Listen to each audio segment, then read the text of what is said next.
Mm. Back like I never left. Welcome to another episode of No Cap. Boy DC. Getting right to it.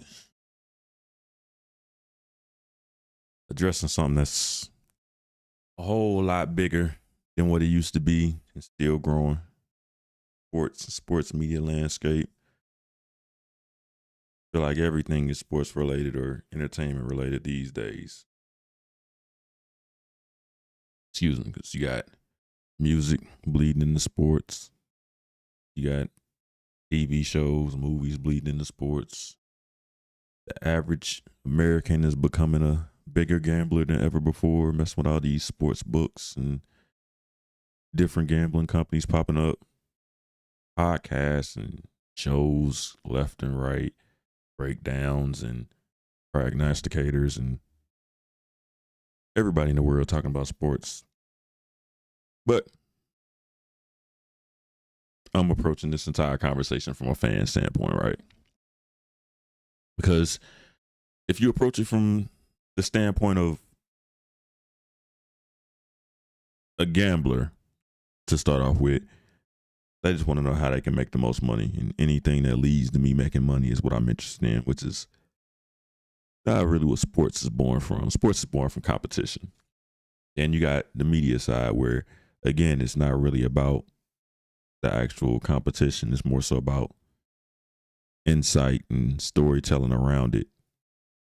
And the stories don't even have to be factual. Just whoever your benefactors are, providing the context that tells a story that they would like to be told. And this conversation is just going to be strictly from fan standpoint, spectator. And I'm going to go through different sports and different sections to have a full conversation because it's uncomfortable to try to approach these things with just a macro point of view, just because as time goes past, each sport becomes so individualized and disconnected from another that it's impossible to watch one and enjoy another one the exact same way. But get right to it, right? When I'm talking about shut up and dribble, not just myself, but there's a growing population of folk who enjoy sports, enjoy competition, and due to various factors changing and various things changing within the current climate, sports is becoming trash. Like, hard to watch. Like, you can be a lifelong devoted fan, say, to the NBA, and I'm gonna start off with the NBA. That shit weak now, bro. Super weak. And there's a few reasons for it, right? One, low management, which is the team's fault, where they just like, man, we're gonna sit this guy out. He only gonna play 60% of this season. That way he can play 3 more seasons on the back end, but 3 seasons on the back end, he's not even gonna be with that team. So stupid. But beyond low management, which is a major thing, you don't know who's gonna play on any given night. So you can tune in for a game that you've been waiting on all week. You get there, and you got bench squad versus bench squad, and the 3 top players from each side not even playing. So why would I even tune in to watch that?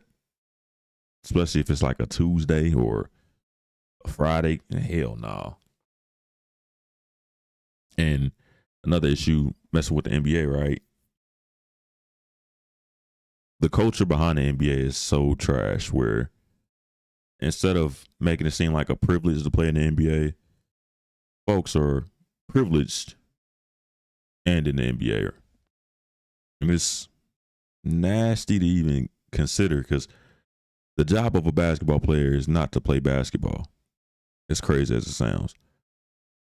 The job of a basketball player is to entertain. And the medium that you use to entertain is basketball. So you're competing at this sport, but at the end of the day, how entertained the spectator is your job. If that makes sense, right? where yes, you play basketball, but your job is to entertain me. Your job is not to just go out there and dribble, pass, shoot. If you feel me. But when they made it easier for players to make it to the NBA, and then you started drafting younger, these developmental guys, these guys also don't have any understanding of professionalism. I'm here for the money. And a lot of guys all the way down to AAU, they got into the sport for the wrong reason. And the seeds that were sown in youth league are now coming to fruition at the highest level in the NBA. For example, right? With AAU, kids aren't being taught how to just play basketball. They're being taught how to play a specific brand of basketball, which is not team oriented. It's not learning the fundamentals. It's highlight based. You got to do whatever you can to make splash plays so you can put together your highlight tape, which brings you the attention, and the attention brings the money. And then you pretty much set. That's a whole lot different from I got to get it out the mud. I'm going to focus on my craft. And then by focusing on my craft, then I'll get to where I need to go. Nah, I got to cross a few people over. Got to shoot a few deep threes. Got to get a couple posters. And then if I can do that at a young age, I can get the crowd behind me. And then I can just ride that wave of this guy's going to be something all the way to the league, give me a nice check, and then don't actually have to achieve anything. And again, it starts at the youth level. AAU used to be exclusive where you had to be somebody to play AAU. Like you had to perform at various different levels to be hand selected for AAU team to represent your region. It used to be exclusive to be AAU. Now, you got enough money, you got enough parent support, you can be on 4 teams a year. So it's a bunch of kids not even playing other sports, not playing football, not playing baseball or track. Just I'm playing basketball year round, and I'm playing highlight basketball. The two problems with that, you're not learning how to actually play the sport, and you putting up a lot of wear and tear on your body at a young age. And now watching in the NBA, you got guys who were 25 years old with 45-year-old bodies just because as a child, you didn't allow yourself to grow or develop. You just was beating yourself up and your body never got to go through an actual growth period. It's just constantly trying to repair itself. And then on the other end, you got guys who in the NBA don't know how to do nothing but pick and roll. I'm not doing any Iverson cuts. I'm not playing in a Princeton offense. I don't know how to run a triangle. There's no system I know other than I'm going to get it. I'm going to call for the pick and roll over and over again. I'm just going to go one-on-one. I don't know how to play off the ball. Don't know how to make any kind of impact other than with the ball in my hand. Defense is dead. And with all these things coming to fruition, the specialist in the NBA has died off. There's still guys that are trying to cling to it and trying to develop as specific positions, but for the most part, specialists has died off. The NBA is a bunch of skinny guys who are all shaped the same, all play AAU, and all play the same. I'm going to dribble, shoot threes. Dribble, shoot threes. And it's the James Harden play style where they say Steph Curry changed the game. Hell no, ain't nobody trying to play without the ball and move without the ball and be a part of a system. Hell, I'm playing James Harden ball. I'm going to dribble this bitch 17 times.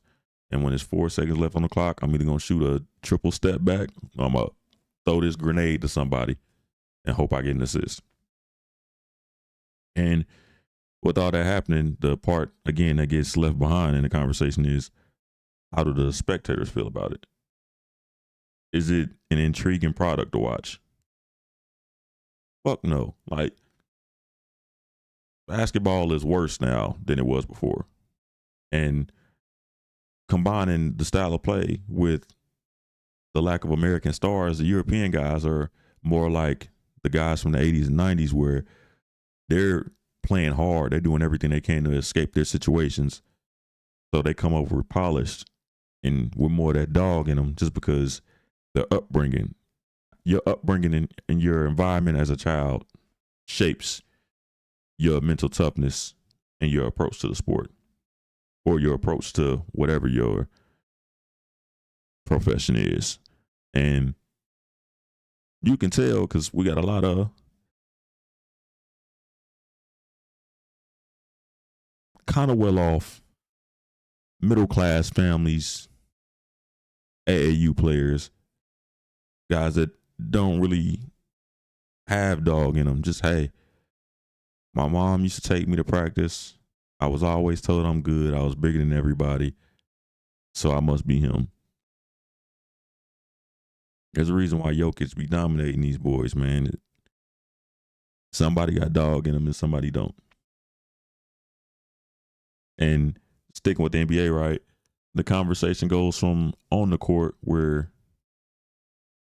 you're dealing with regular season, and now you're dealing with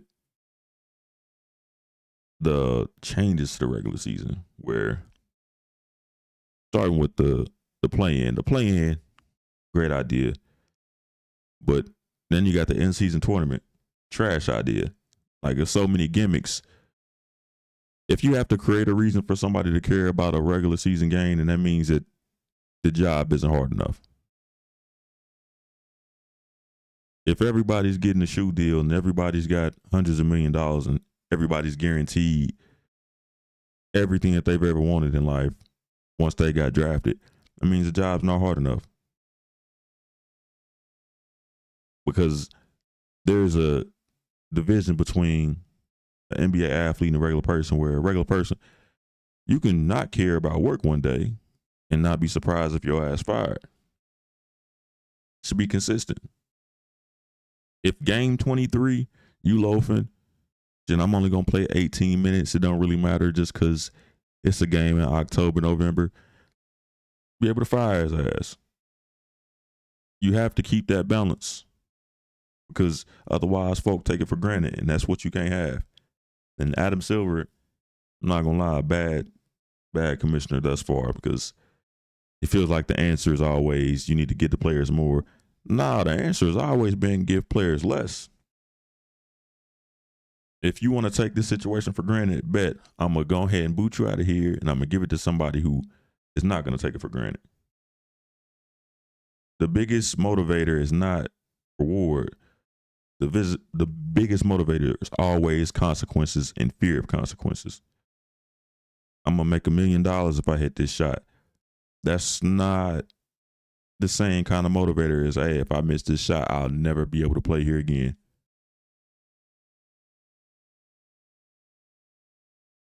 And then moving past that, getting to the All-Star game. This conversation is a good segue into athletes, media, especially NBA media, because only NBA players have the weird thought process that believes that the All-Star game is for the All-Stars. And if you're not an All-Star, you shouldn't have an opinion on it. The All-Star game is for the fans to be able to see all their favorite players at the same time. So it's a showcase to entertain the fans. If they're not entertaining the fans, which is a part of their job, you don't reward to convince you need to do your job. You give consequences that remind you, hey, you need to do your fucking job. This is for the fans.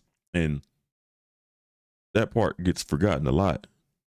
And even in GOAT conversation and everyday conversation and how people talk about the game, folks forget that the entirety of the NBA is built on spectators and viewership. It's for entertainment purposes. It's not about what the fuck they want to do. If it was about what you wanted to do, then viewership and all of that wouldn't matter. You wouldn't need to sell tickets, none of that. But the fact that it's about viewership, spectators,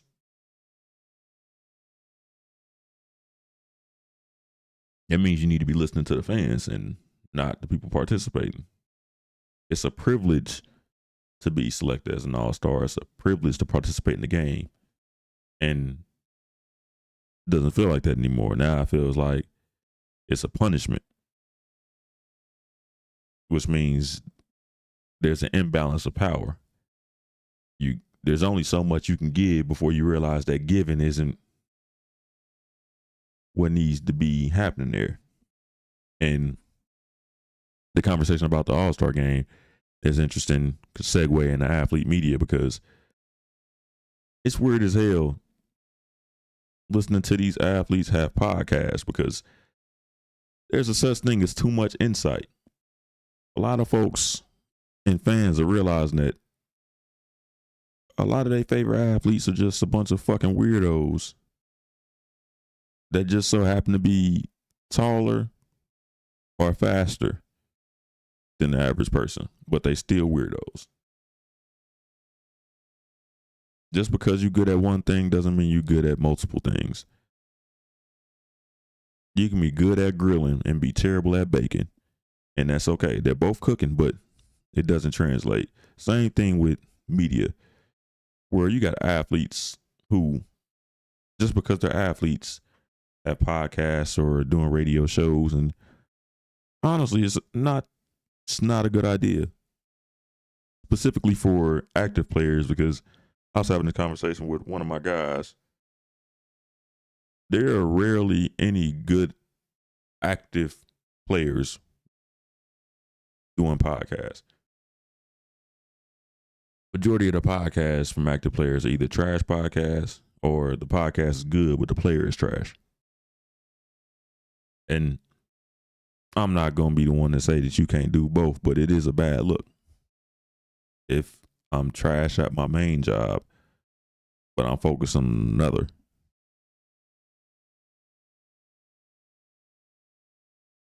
And then when you get to the retired players podcast, it's funny because, again, the conversation is always forgetting about the fans and the spectators. And you'll hear a lot of old players who are getting in the beef with older players or with active players.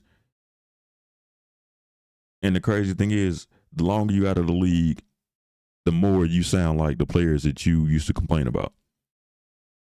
Like, I watch a few of the podcasts just because I'm interested in collecting information, and few of my favorite players get on or provide information on time periods that I was watching but not privy to the inside information. And it's like, I played in the 2000s. The guys from the 80s and the 90s hated us. They used to say this, and that. They used to be hating on us. And then as the 2020s are here, those same characters be like, man, it wasn't like that when we was playing. I'm like, that's exactly what they was telling y'all.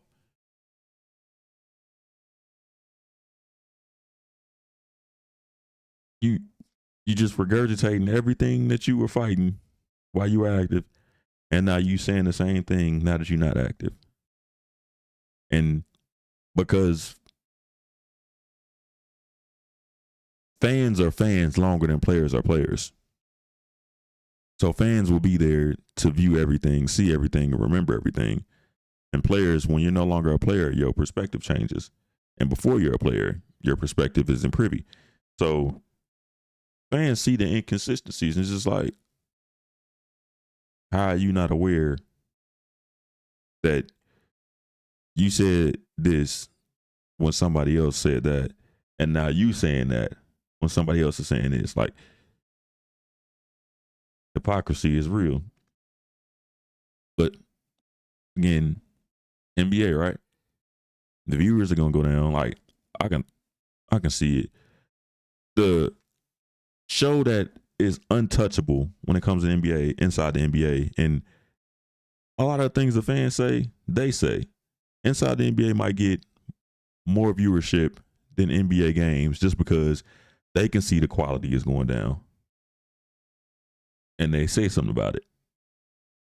But the players, again, who are playing, they're not watching. And remember, the fans are the most important thing to the NBA.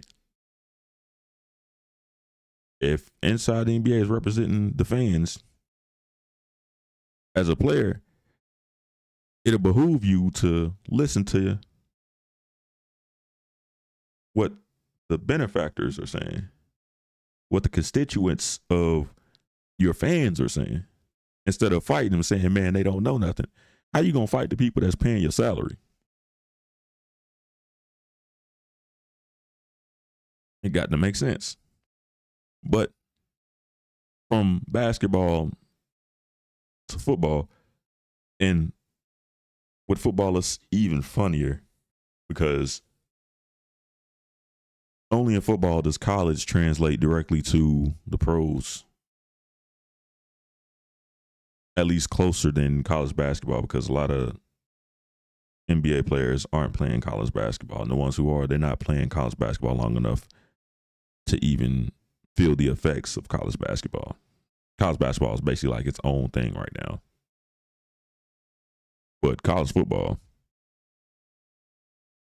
as much as NIL seemed like a good idea, NIL is having a terrible impact on college football. Like, yeah, the talent is smoothing out and it's being distributed more evenly. Nah, that's not what's happening. Guys are going to play everywhere and going wherever the money is at, but now the talent level is lower than before because guys aren't developing.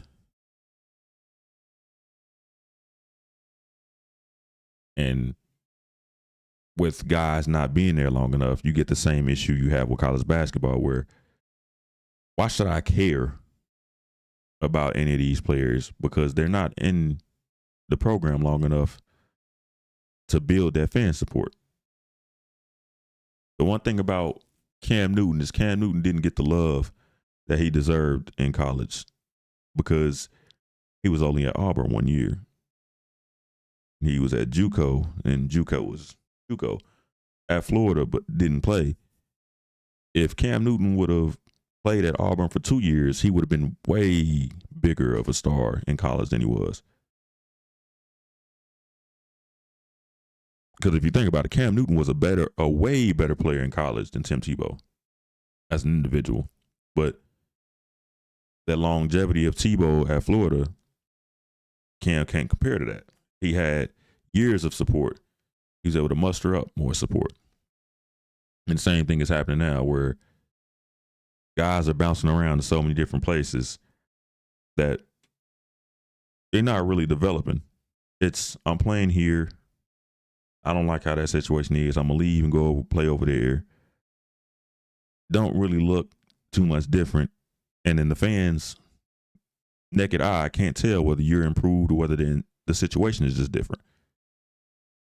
For example, it's hard to tell who's a good team right now in college football because everybody's all over the place. Players are coming in from schools that you've never heard of. They're playing other schools with players you've never heard of. And nobody looks good. Everything seems mismatched. Like, there's a greater variance in what might happen, but at the same time, you don't know who to root for or who to root against. You don't know any of the stories. And the stories used to be what made college football. This guy was here as a freshman, sophomore, junior, and the leap he made from freshman year to junior year, he might be able to go to the league next year. And being able to follow that entire story is what makes college football great. Like, the biggest teller is going by the Heisman. Nobody knows anybody up for the Heisman right now. There doesn't seem to be any Heisman moments. There are no candidates that people want to stand behind. The only reason Arch Manning was at the top of the list to start the season is because he was consistent. He had the name. Everybody invested in the name, but at the same time, he stayed where he was at. So he can have a trash year this entire year. Guess who's going to be the Heisman favorite next year? The guy who was consistent at the place and is building compared to who the favorites might be this year. These one-hit wonders, everybody can't be a one-hit wonder. You need to be able to have the support and the consistency of the program in order for the fans to follow it. Because the same issue is happening in the NFL, right? Where one of the worst years in NFL draft were the COVID years, where guys either weren't playing or teams weren't able to put eyes on them, and they were just drafting them based on what they remember about them. A lot of guys were misses. A lot of guys were misses. Some guys were great, but more often than not, you just were picking a name out of the hat and hoping for the best. That's what the NFL draft has turned into and what it's going to look like moving forward. Because it's impossible to be able to track somebody's growth or their development as a player if they're switching situations all the time. Yeah, boom. He was playing here. It was a low-level team, but he was the best player on the team. Now we're expecting him to be great on a great team, but now you can't tell whether he's being great or whether there's just an influx of talent around him.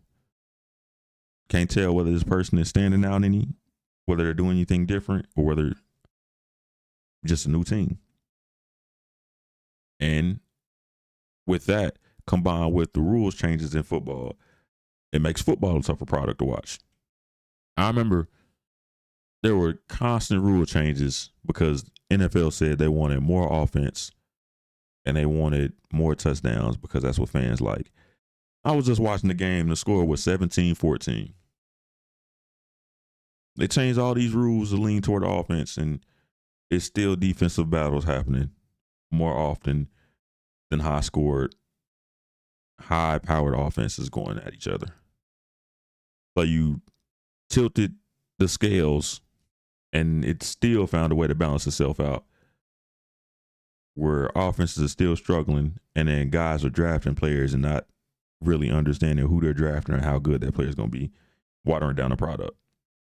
Like, when the game was 13-7, now when the game's 13-7, it's a whole lot of punting, a whole lot of incomplete passes, a whole lot of terrible offensive line. And that's the area of football that suffered the most. Offensive line is terrible. Less practice time, less development. Offensive lines are trash now compared to what they used to be. And running the ball has fallen off a fucking cliff. You made it easier for offenses, but you basically just made it easier to pass. Offensive lines have gotten worse. So guess what? Your quarterbacks have less time to pass. So your quarterbacks are worse. And you can't run the football. So guess what you're doing? Punting. And before, it wasn't a problem because the score would be 13-7, but you would see somebody get lit the fuck up. Go across the middle. Boom. His shooting flew to the 20. His helmet and flew to the 40. Grotesque hit,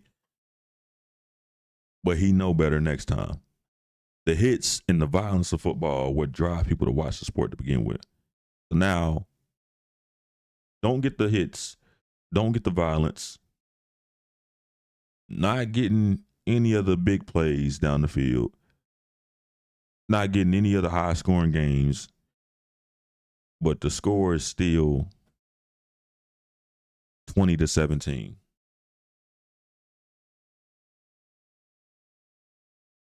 And getting back to it with podcasts, right? And athletes talking about it. Can never trust athletes to have the conversation about sports because their perspective is so minuscule and is kind of redundant because there's only so much information you're going to get from asking an actor what it was like to play in this film. The most important part about making a movie is, did the fans enjoy it? And that mindset is the same one for sports. But sports media don't take it that way. Now it's more so about, hey, let's get some insight from the athlete. Let's figure out their perspective. Let's prioritize their perspective. No, you're getting paid to entertain. the most important perspective is still the fan. How do you feel about what you're watching? Is it good or is it bad? Did you enjoy it? Did you not enjoy it? Why not? Again, fans are going to be fans longer than players are going to be players.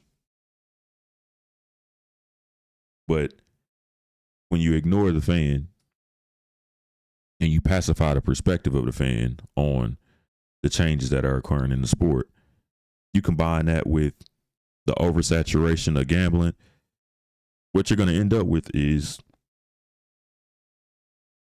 a lack of dedicated fans. And fan was supposed to be short for fanatic. You're not going to have any fanatics anymore. Instead, you got people who are just mindlessly gambling, not really caring about the game, only caring about the numbers, not the flow of it, not any of the performances. And your product suffers when you don't have dedicated fans. You got folks who show up to the game with no interest in what the floor of the game is supposed to look like. They have no interest in even in the results, right? Because unless somebody is gambling on you to win, they don't really care. And even then, it's not really about the win. It's you need to win by this much. You were supposed to win by 6. Your team won by a field goal at the buzzer. Y'all feel like it's a great team win. You're going to have a stadium full of people going, man, what the fuck? Trash ass team. Only won by 3. Supposed to win by 6. What do you think that's going to do to the sport?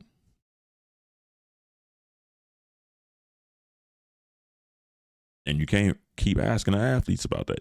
You have to keep the main thing, right? And the main purpose of sports is to entertain. The main purpose of an athlete is to perform in a way that entertains. Simple. It's a fine line you got to walk, but it's as simple as that. Your job is to perform in a way that entertains. Don't care about your perspective. Don't care about how that makes you feel. You sign up for this job, this is what's expected of you. And if you're not given what's expected of you, there are going to be long-term consequences. And the consequences are much harder to mediate and to remedy after the fact.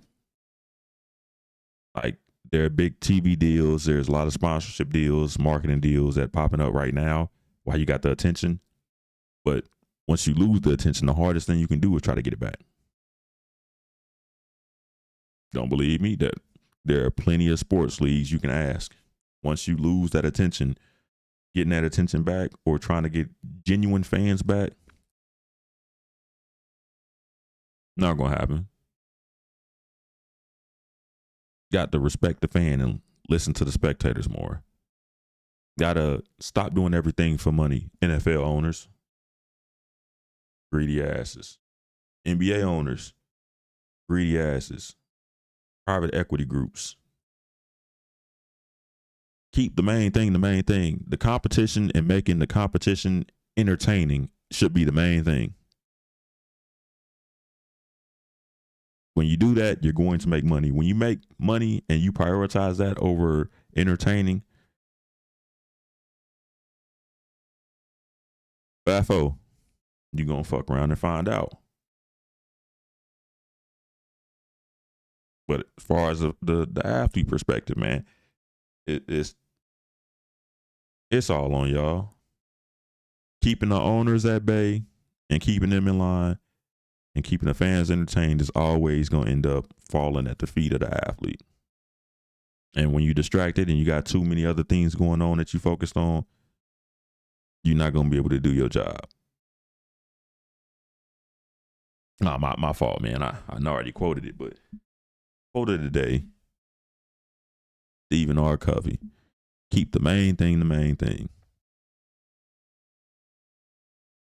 I know Laura Ingraham said this to LeBron as a very disrespectful term, but in this case, you got to be doing this, man. I know it's a lot of money out here to be had and a lot of things going on, but folk got to shut up and dribble.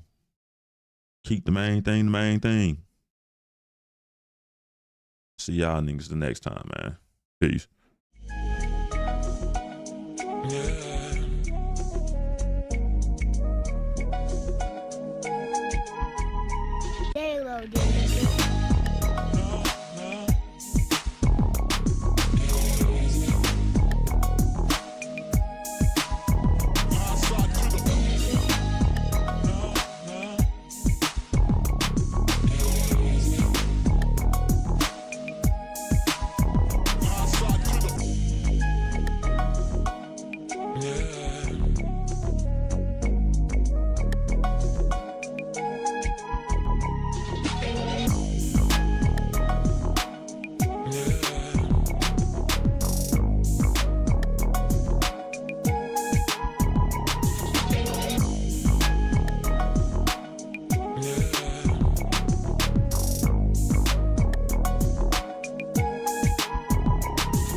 J-Lo, dude.